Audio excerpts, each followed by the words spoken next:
Olá, gente, hoje eu vou ensinar como você fazer uma bicicleta com som de moto, beleza? Pronto, é só fazer isso, né? Já pode fazer. Primeiramente, você pode pegar qualquer garrafa, pode ser até essa daqui, ó, bem bonita. Aí, vocês pegam essa garrafa, essa daqui já tá meio suja, meio feia, mas você pode encontrar qualquer garrafa PET, até lata, mas lata pode estragar seu pneu de sua roda da sua bicicleta.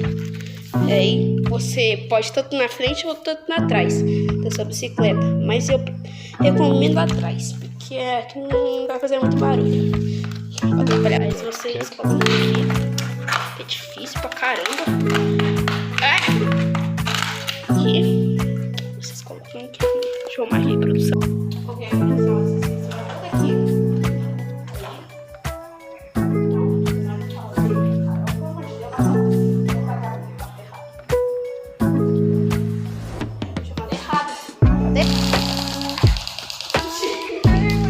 Atrás a garrafa PET, ou tipo uma garrafa que seja de plástico.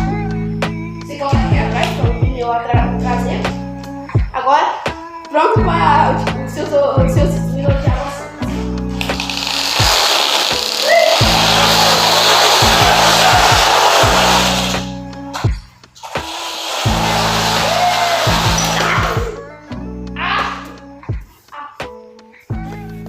Deixa eu começar a arrumar isso. Quando eu caí, machuquei minha perna, tá sangrando. Aí, né?